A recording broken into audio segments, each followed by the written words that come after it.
자, 오늘 11월 달 첫 주가 되어서 이제 성찬을 같이 나누면서 또 한 달을 시작하겠습니다. 11월 한 달의 주제는 말씀의 주제는 삶과 신앙의 원리라는 제목을 가지고 매주마다 이제 12월 달 매듭을 짓기 위해서 여러분 삶과 신앙의 자리를 좀 돌아보는 시간을 좀 갖겠습니다.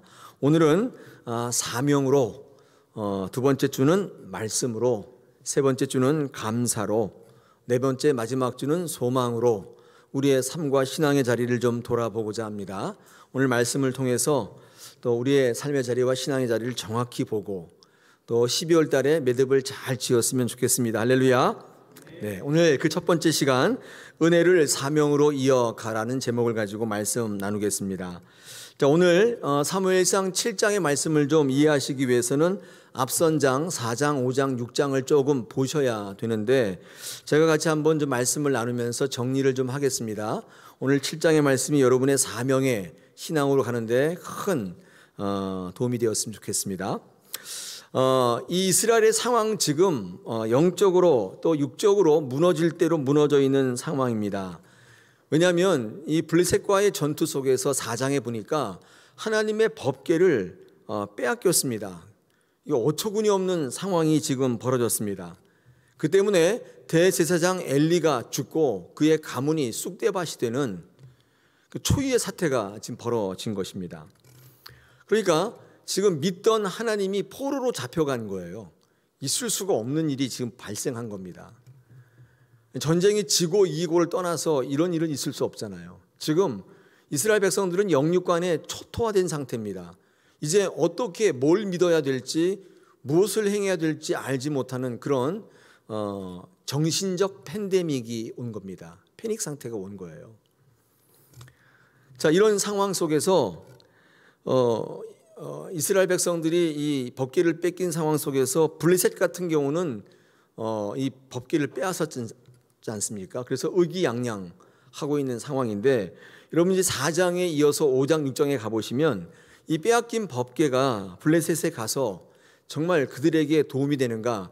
그렇지는 않습니다. 블레셋에 가서 이 법궤가 엄청난 흉물이 되고 있는 것을 우리가 발견할 수 있습니다. 이런 블레셋은 하나님에 대한 인식을 어떻게 했냐면 승리의 신이다 이렇게 인식하고 있었습니다. 이 전쟁터에 법궤만 들어오면 이스라엘이 승리하는 것을 보면서 저 법궤만 있으면 모든 일에서 잘 될 수 있을 것 같다. 이런 생각을 막연하게 갖고 있었습니다. 그래서 언젠가는 저 법궤를 빼앗아 오겠다 이런 생각을 갖고 있었는데 드디어 법궤를 빼앗았습니다. 그리고 가지고 왔는데 잘 되기는커녕 오히려 흉흉한 일들이 더 많이 일어나게 되는 것입니다.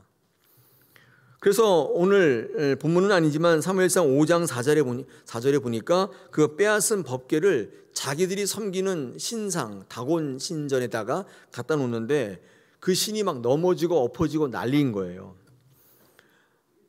그래서 블레셋 사람들은 처음에 이게 우연인 줄 알았습니다. 그래서 5장 1절로 3절 보면 여러 날 시험해 봐요. 오늘도 갖다 놔보고 또 넘어지는데 아니야 이거 우연이었을 거야. 또 한번 갖다 놔보고 또 시험을 계속합니다. 오늘도 관찰하고 내일도 어떻게 되나 보고 이러는 가운데 그들이 믿는 신도 이게 뭔지 잘 모르겠는 거예요. 하나님도 뭔지 잘 모르겠고 영적으로 피폐가 오기 시작합니다. 또한 그들의 삶의 자리에서는 어떤 일이 있었냐면 이 블레셋 백성들 사이에 독한 종기의 재앙이 퍼져나가고 있었습니다. 사무엘상 5장 6절에 보니까 아스돗이 이 종기로 망했다 그렇게 기록하고 있습니다. 이 아스돗이라고 하는 도시는 블레셋의 5번째 안에 드는 도시입니다. 그러니까 뭐 서울, 부산, 광주, 대구, 인천 이렇게 광역 그 중에 하나예요. 그러니까 굉장히 큰 도시인데 블레셋의 5대 도시가 아스돗, 가드, 에그론, 갓, 아스글론 이거 알 필요는 없지만 그 중에 한 도시인데 이 도시가 이 종기로 악성 종기인데 이게 잘 뭔지 모르겠지만은 이것 때문에 초토화됩니다. 샷다운된 거예요. 지금 우리 코로나 같이 모든 활동이 마비됩니다. 그래서 5장 8절에 보니까 이 법궤를 가드로 또 옮깁니다. 가드라는 도시를 또 옮겨요. 근데 가드 사람들은 처음에 아무것도 모르고 이 법궤를 받았다가 거기에 더 심한 악성 종기가 퍼집니다. 5장 9절에 보니까 작은 자, 큰 자 할 것 없이 독한 종기에 걸렸다고 되어 있죠.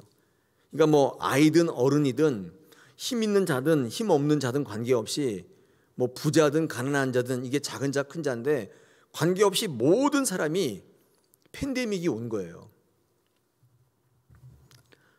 지금 비슷한 것 같아요. 그때도 완전히 락다운이 되고 5장 10절에 가니까 이 가드에서 그래서 안 되겠다. 이거를 또 다른 도시로 에그론으로 옮기려고 하는데 그때 에그론 사람들이 거부해요. 안 된다. 우리는 안 된다. 그러면서 이 법궤를 이제 있던 자리로 갖다 주자. 이런 제안이 나옵니다. 이것 때문에 우리가 다 죽게 생겼다. 법궤가 승리의 상징인 줄 알았는데 그거 아니지 않냐. 이게 지금 우리를 다 죽이게 생겼다. 이러다 백성들 다 죽겠다.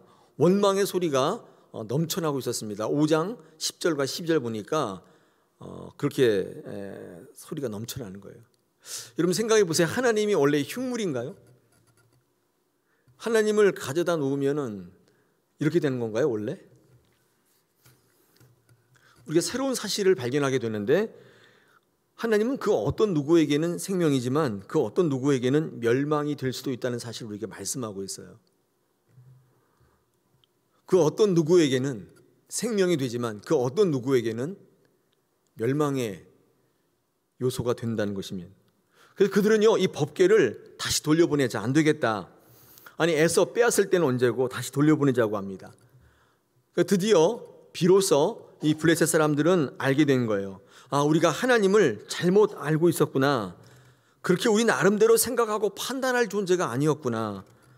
하나님만 있으면 모든 게 다 잘 될 줄 알았고 이런 나쁜 일들은 우연인 줄 알았는데 이 모든 것들이 하나님으로 말미암아 하나님께 비롯된 것이었구나. 5장 11절에 하나님의 손이 엄중하구나. 이 사실을 비로소 알게 된 것입니다.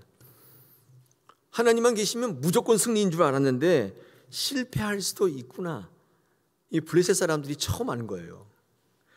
그랬다면 그렇게 애써서 빼앗지 않았을 텐데 결과적으로 하나님이 블레셋과 함께 하지 않았던들, 그들에게 그렇게 참혹한 결과를 주지 않았던들, 그들은 죽을 때까지 하나님이 어떤 분이신지 알지 못했을 겁니다.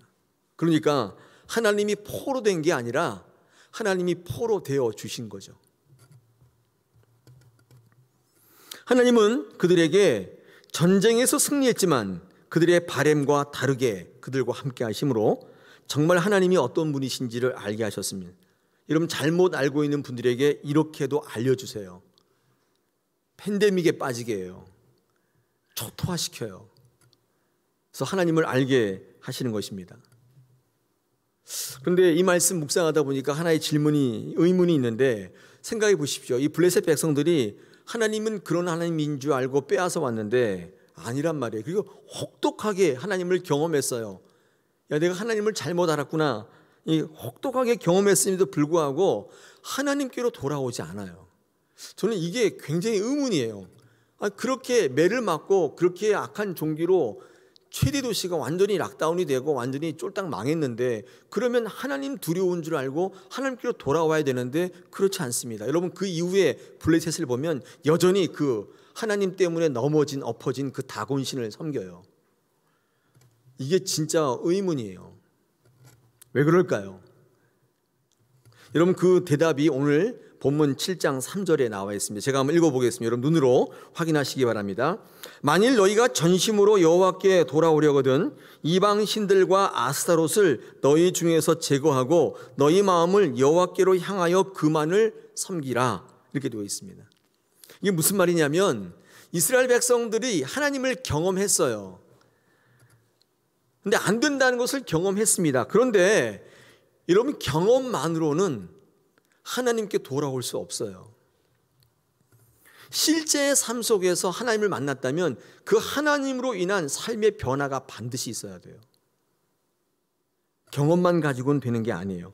하나님을 섬기는 것은 우리의 결단이나 삶에서의 경험만으로 되는 게 아니라 이 성령께서 개입하시는 거예요. 그게 분명히 필요합니다.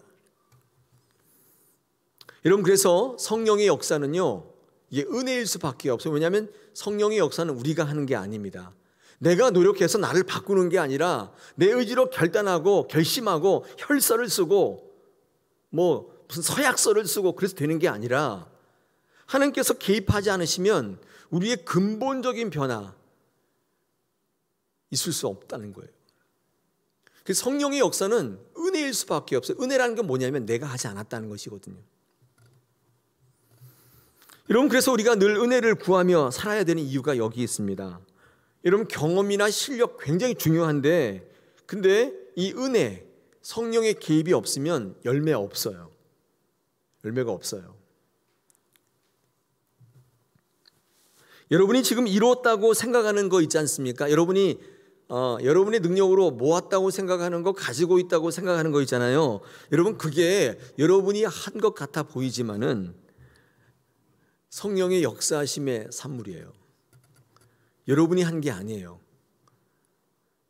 여러분이 한 것도 좀 있지만 근데 여러분, 그게 다 여러분이 한 게 아니에요. 성령의 역사가, 은혜가 없으면 절대로 여러분에게 유익한 것으로 표면화되지 않습니다. 실력은 있는데, 경험이 있는데 매일 공허한 인생 살아요. 절대로 그렇지 않습니다. 성령께서 역사하지 않으면, 성령이 개입하지 않으면 경험 가지고 되는 게 아니에요. 여러분, 블레셋 백성 보십시오. 그렇게 혹독하게 경험했어요. 그런데 하나님의 은혜가 없으니, 성령의 만지심이 없으니 또다시 그 엎어진 다곤신으로 돌아가서 거기에 있어요. 참 불행하지 않습니까? 이런 우리의 것은 한계가 있습니다. 우리가 마음 먹었다고 계획했다고 되는 게 아니라 하나님의 은혜가 임해야 되는 것입니다. 하나님의 은혜는 성령의 역사로 여러분 삶 속에 구체적으로 드러나게 되어 있습니다. 여러분, 블레셋 사람들이 왜 하나님께로 돌아오지 못하나? 왜 그렇습니까? 경험은 있었지만 삶에서의 성령의 개입이 없어요. 하나님의 은혜가 없었다는 것입니다. 그런 직접 경험하고도 하나님께 돌아오지 않습니다. 제가 말씀 묵상하면서 하나님을 경험했다고 믿음이 생기는 것은 아닌가 보다. 성령께서 우리의 마음을 만지지 않으시면 온갖 경험 다 하고 온갖 간증이 다 있는데 하나님께로 돌아오진 못해요. 또다시 그 삶의 자리로 돌아가는 거예요.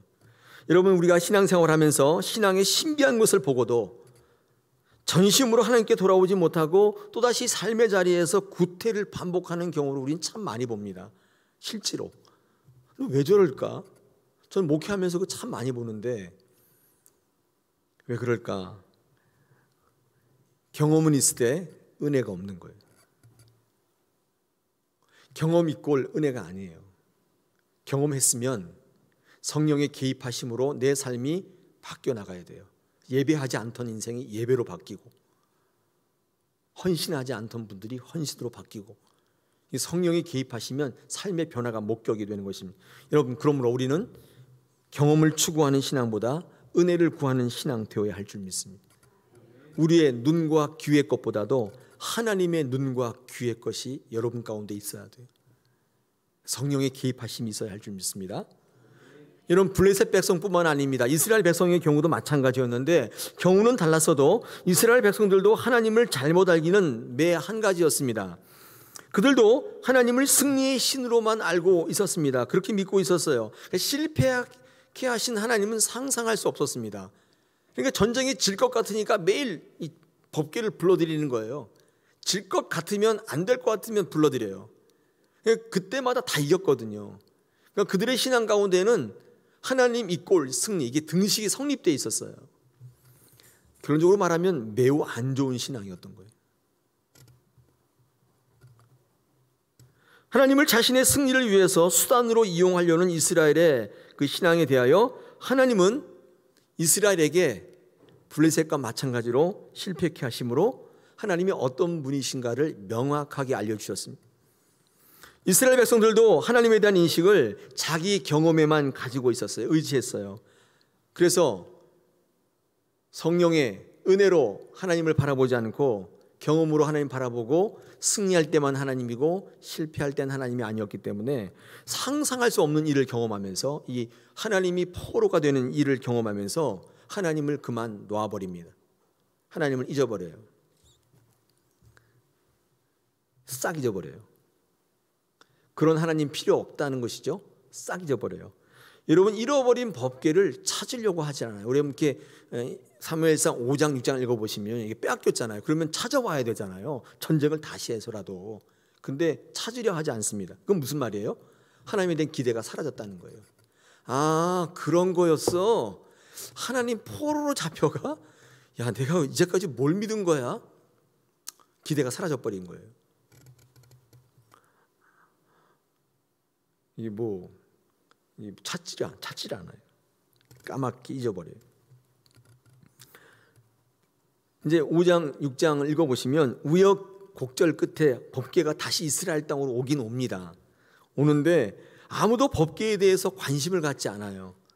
하나님의 임재의 상징이던 법궤는 이스라엘의 관심에서 사라져서 그렇게 20여 년 넘게 아무데나 방치되어 있어요. 우리가 확인할 수가 있습니다. 야, 어찌 이런 일이 있을 수가 있을까? 있어요. 여러분, 이거 우리의 삶에도 분명히 있습니다. 하나님을 잊어버린 채 하나님과 관계없는 삶을 살아가는 그런 일이 분명히 있을 수가 있습니다. 여러분, 블레셋이나 이스라엘에게 어찌 이런 일이 있을 수 있을까 생각할 수 있지만, 여러분, 결론적으로 보면 하나님께서 계획한 일일 수밖에 없어요. 왜냐하면 이런 과정이 꼭 필요하다고 하나님 생각하셨던 것 같아요. 왜냐하면 이스라엘이나 블레셋이나 도대체 하나님이란 어떤 분인지 모르고 오해하고 있었기 때문에 가장 확실하게 하나님을 알게 하는 방법, 성공이 아닙니다. 실패를 통하여 하나님이 어떤 분이신가를 알게 하시는 결정적인 계기를 주시고 싶었던 거예요. 제공하고 싶었던 거예요. 너희가 나를 어떻게 생각하느냐? 내가 성공의 제조기인 줄 아느냐? 내가 원하는 거는 너희가 성공하는 게 아니라 나에게 오는 것이다. 너희가 나에게 오는 것이다. 하나님께서는 이 목적을 이루시기 위해서 여러분을 실패케도 하시고 성공케도 하시는 능력의 하나님이신 줄 믿습니다. 오늘 이 귀한 주일에 11월 첫 주일에 이 삶과 신앙의 자리를 한번 돌아보기를 원하는데, 우리 12월 달에 매듭을 짓는다고 하지 않았습니까? 어떻게 매듭을 지어요? 제일 먼저 여러분 삶의 자리에, 신앙의 자리에 하나님께 주신 사명이 뭔지를 한번 생각해 보는 것으로 그 문을 열고자 합니다. 여러분에게 하나님은 어떤 분이세요? 어떤 분이세요? 승리 이꼴 믿음 이꼴 승리입니까? 신앙 이꼴 승리예요? 헌금 이꼴 승리입니까? 어떻게 생각하고 계십니까? 오늘 이 아침에 우리 삶과 신앙의 자리를 좀 돌아봤으면 좋겠습니다. 미국의 유명한 저술가이면서 기독교 작가인 필립 얀시라는 분이 이런 책을 썼습니다. 하나님 당신께 실망했습니다. 이 책 제목이에요. 너무 실망했다는 거예요, 당신한테. 이 책을 한번 읽어보시기를 권면합니다. 실망했다는. 이 책의 내용 중에 이런 게예요. 신앙생활하면서 그리스도인들이 하나님의 기대가 무너질 때가 있다는 것입니다. 무너질 때가 있는 게 아니라 많습니다. 그래서 하나님께 실망이 되어지고 그로 인해서 그 다음에 선뜻 하나님께 다가가지 못하는 현대 그리스도인이 참 많다는 겁니다. 안 좋은 경험을 하는 거예요. 하나님께 안 좋은 경험을 하고 예수 믿는다는 사람께 안 좋은 경험을 해서 그런 편견 딱 생긴 거예요. 그래서 교회는 이래, 교회 사람들은 이래, 난 그래서 싫어, 이런 편견이 딱 생긴 거예요.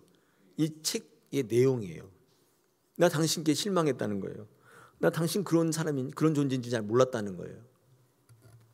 여러분 생각해 보십시오. 여러분 언제 하나님께 실망합니까?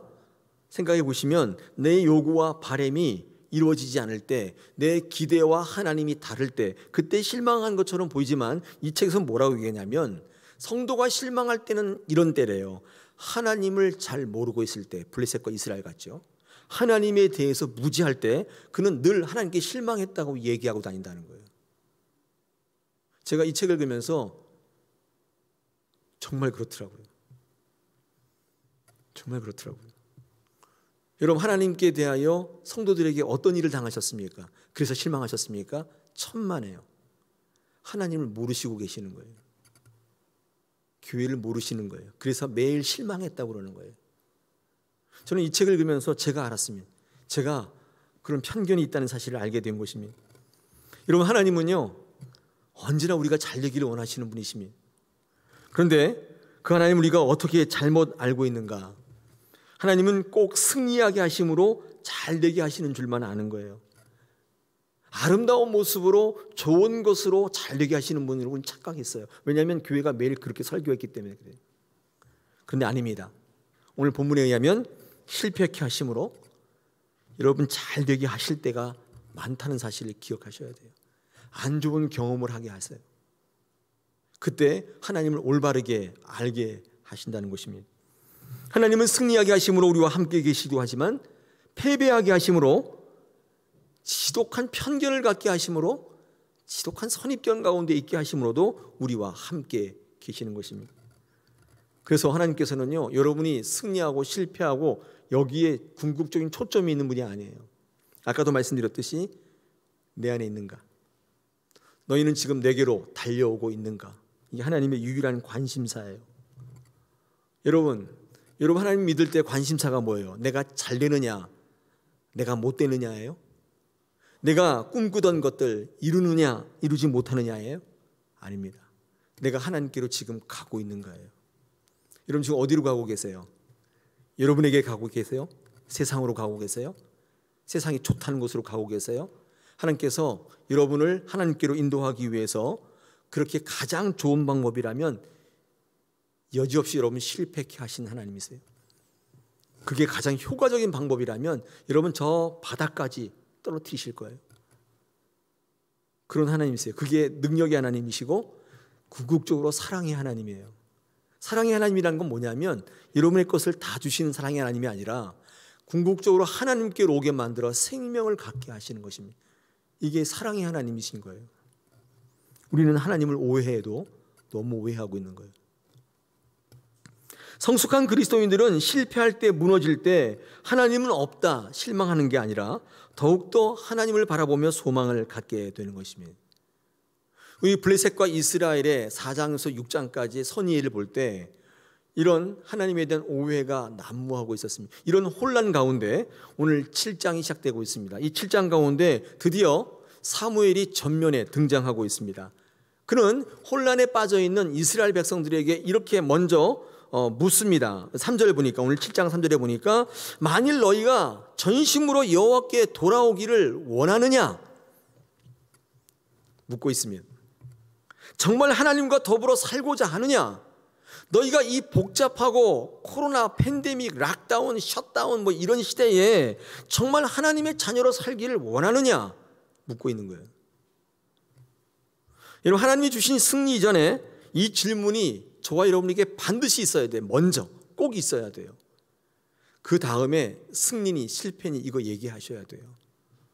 선 질문이에요. 여러분 꼭 그 질문에 대답하셔야 돼요. 여러분 정말 하나님의 자녀로 살기 원하십니까? 하나님 백성 되기를 진짜 원하시는 거예요? 진짜예요? 이 사무엘이 이걸 묻고 있는 거예요. 그랬더니 4절에 뭐라고 얘기합니까? 이에 이스라엘 자손이 바알과 아스타롯을 제거하고 여호와만 섬기니라. 근데 그럼 된 거 아니에요? 근데 이 사무엘이요, 그게 진짜인지 확인하기 위해서 재차 요구하는데 5절입니다. 미스바로 모이라. 미스바로 모이라고 합니다. 미스바가 모이면, 그 많은 백성들이 다 모이면 팬데믹인데 안 되잖아요. 코로나 때 사회적 거리두기 해야 되는 거 아니에요? 교회에 모이라 안 되죠. 다 흩어져야 돼요. 그러니까 이스라엘 백성들에게 이 사무엘의 이 요청은 정말 너희가 다 버리고 하나님만 섬기기로 결정했냐? 그렇다. 한 번 더 요청한 거예요. 모이라. 여러분 이거 실제로 어려운 일입니다. 왜냐하면 이 과거에 이 블레셋 백성에게 크게 심각한 패배를 경험했지 않습니까? 하나님의 기대가 무너져 있는 상황이기 때문에 이 사무엘이 또 한 곳으로 모여라. 이 모이면 당연히 이 블레셋의 타겟이 될 텐데, 당연히 또 공격을 해올 텐데 뻔히 알고 있는데, 이 어려운 시기에 모이면 다 죽을 텐데, 코로나 때문에 다 죽을 텐데, 여러분 이거 알고도 모이는 것은 쉬운 결정이 아니에요. 근데 아니다 다를까 순종했는데 그 결과가 또 참혹한 거예요. 현실이 됐어요. 우려가 현실이 됩니다. 7절 보시니까 이스라엘 백성이 미스바에 모였다함을 블레셋 사람들이 듣고 그들의 방백이 이스라엘을 치러 왔다. 우려가 현실이 된 거예요. 결과가 또 좋지 않아요. 또 과거의 악몽이 되살아나는 거예요. 그거 봐, 내가 하지 말라고 했잖아. 그러고 망한다고 했잖아. 별로 안 좋다니까. 하나님을 믿는다는 건 원래 그런 거야. 네 뜻대로 해. 네 경험대로 하는 거야. 그런 말이 여기저기서 막 터져나오지 않았겠습니까? 본문에는 없지만. 여러분, 하나님을 잊은 이스라엘 백성들은 그 이후에 하나님을 두려워하는 삶이 아니라 블레셋을 두려워하며 살게 된 것입니다. 하나님을 포로로 끌고 간 블레셋이 공포의 대상이에요. 하나님을 떠난 민족은, 하나님을 잃어버린 성도는 세상이 무섭기 짝이 없는 거예요. 세상이 공포의 대상이에요. 하나님 무서워하지 않습니다. 하나님 말씀 신경 안 써요. 세상이, 사람이, 코로나가, 그 어떤 것이 그렇게 무서운 거예요. 여러분, 블레셋의 침입이 빈번했던 당시 이스라엘 백성들은 하나님을 의지함에도 불구하고 매일 그 블레셋을 두려워하며 떨며 살고 있었던 것입니다. 이 믿지 않는 사람들의 특징이, 하나님을 떠난 사람들의 특징은 하나님 두려워하지 않습니다. 하나님 말씀 신경 안 씁니다. 오로지 두려워하는 것은 세상이에요. 사람들이에요. 세상의 현상, 사람들의 말이 그렇게 두렵습니다. 여러분, 사무엘은 이와 같을 때에 그들에게 어떤 방법을 선포할 때 그냥 어떤 걸 선포하는 게 아니라 오늘 9절에 보니까 온전한 제사를, 예배를 선포하고 있습니다. 그때 하나님께서 그들에게 응답하셨다고 성경은 증거하죠. 이게 방법이라면 방법이에요. 이럴 때 또다시 우리의 순종이 결과가 참담할 때, 또다시 아픈 기억이 사실로 확인될 때, 그대로 어떻게 하셔야 돼요? 예배가 선포되고 있는 것입니다. 우리 한국교회 소망은 여기밖에 없어요. 코로나, 뭐 또 약도 나오고, 뭐 지금 단계적 일상 회복한다는데 또다시 팬데믹이 온다고 하고, 유럽은 전부 다 또 셧다운, 락다운 되고 있고, 다시 마스크 끼고. 근데 한번 본물처럼 터진 인간의 자유는, 욕심은 끝간데 없이 치닫고 있는 것입니다. 모여서 축제해야 되고, 뭐 축구 경기, 야구 경기 봐야 되고, 인간의 자유를 누려야 하는 것입니다. 여러분, 이 단계적 일상 회복이 과연 정말 우리에게 승리를 줄 수 있을까요? 모르겠습니다. 저도 헷갈려 죽겠어요. 여러분, 여기에 사무엘의 방법에 주목하는 것입니다. 사무엘은 위기 상황 속에서 흩어지거나 회피하거나 도망갈 것을 이야기하는 것이 아니라 전혀 다른 방법으로 블레셋 백성 앞에 나갑니다. 그것은 미스바에 모여 회개하고 기도하는 거였습니다. 이때 가장 중요한 거, 모이는 거예요. 모이면 안 돼요. 죽어요. 초토화돼요. 융단 폭격을 받게 되는 거예요. 모이면 안 되는 것입니다. 그런데 사무엘은 전혀 다른 방법으로 하나님께 나아가고 있으면, 여러분, 이렇게 한 사람의 지도자가 중요합니다. 모든 사람이 실망하고 관심 없고 방종하는 삶을 살고 있다 할지라도 어떤 한 사람은 기대와 소망과 비전을 선포해야 돼요. 이 시대에 많은 사람들이 교회에 실망했다고 합니다. 하나님이 없다고 하고 더 이상 기대를 하지 않는다고 합니다. 그래도 그 누군가는 선포해야 돼요. 기도해야 한다고, 예배해야 한다고 선포해야 돼요. 주께로 돌아와야 한다고. 저는 그 사람이 저와 여러분이면 좋겠습니다. 그 공동체가 우리 다사랑교회였으면 좋겠습니다. 여러분, 기회이죠. 한 곳이 다 모였어요. 블레셋 백성들이 쳐들어오잖아요. 잘됐다, 이것들 봐라. 그렇게 알고도 또 모여? 한번 또 쓴맛을 좀 봐라. 그리고 쳐들어옵니다. 그런데 여러분, 그 전쟁 쳐들어왔는데 전쟁하지도 않았어요. 그 결과가 굉장히 의외였습니다. 블레셋 백성에게도 의외였고 이스라엘 백성들한테도 굉장히 의외였어요. 왜냐하면 이 블레셋 백성은 초토화됐거든요. 싸워보지도 않고 망했어요. 근데 오늘 성경 말씀 보면요, 우레가 10절에 보니까 우레가 떨어져가지고 다 죽었대요. 세상에 이렇게도 하나님이 우레맨도 아닌데 우레 맞고 다 죽었다고 성경은 증거합니다. 우리 10절에 보니까 큰 우레를 발하였다. 그러니까 싸워보지도 않고 그냥 초토화된 거예요.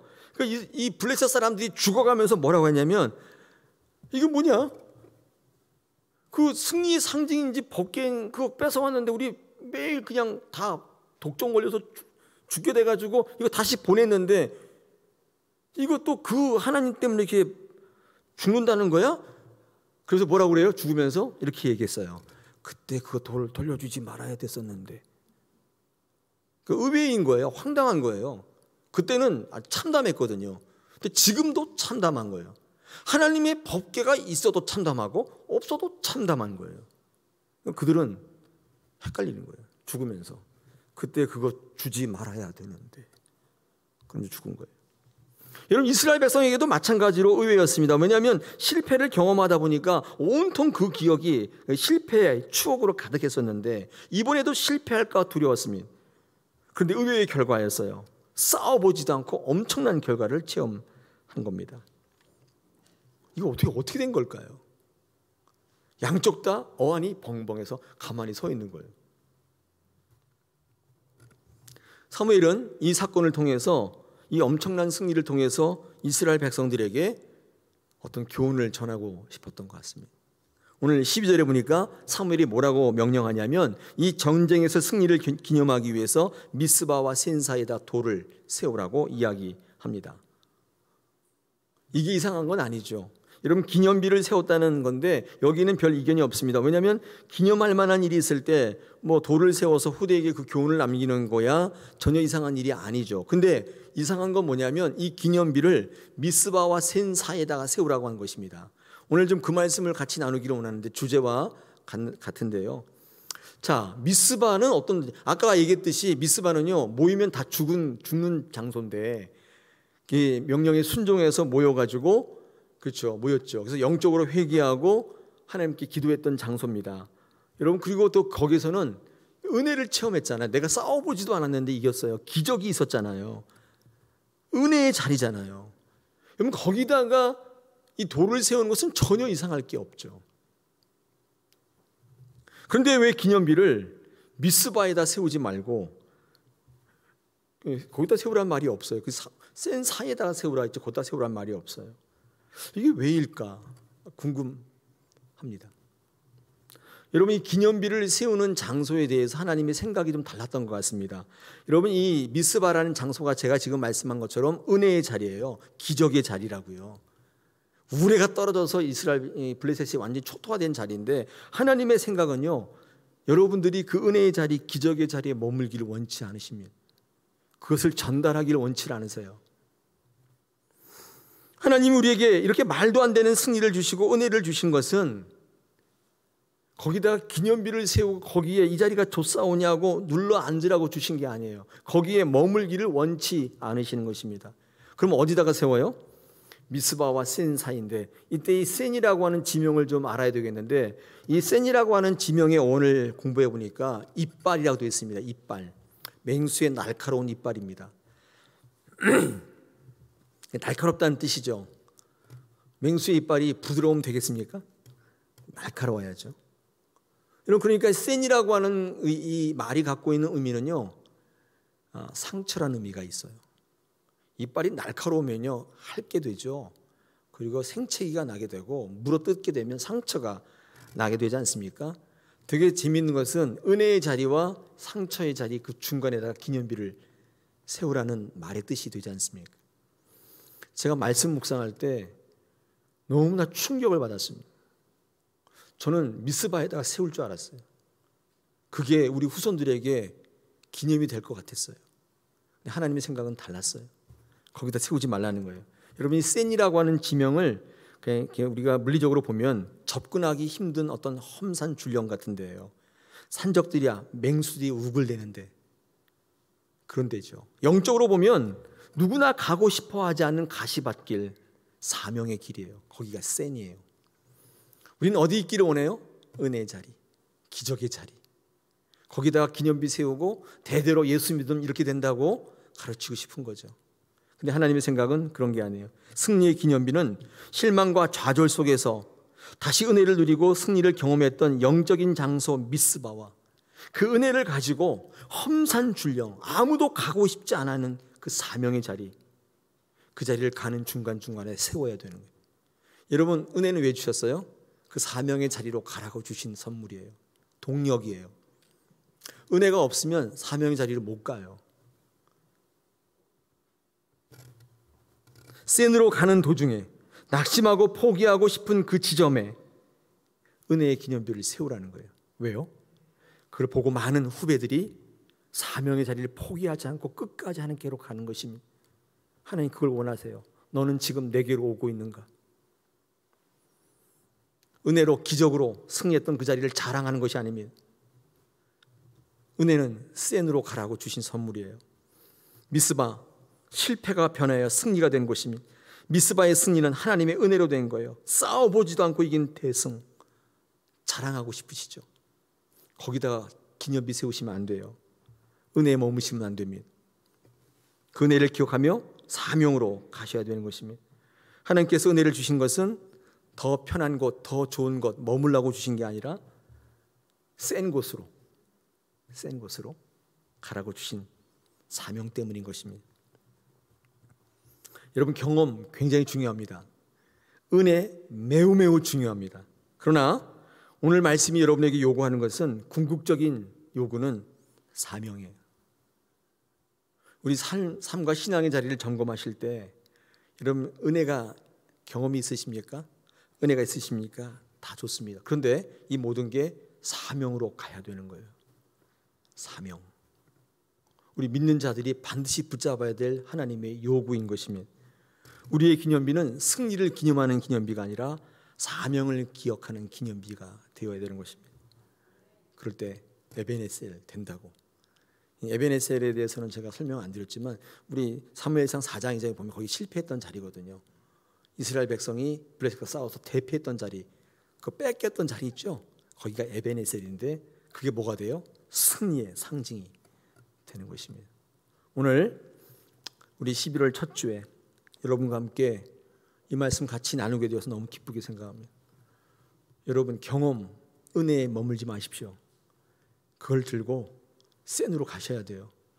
그 중간에 기념비를 세우시는 복된 성도와 저와 여러분 되시길 축복합니다.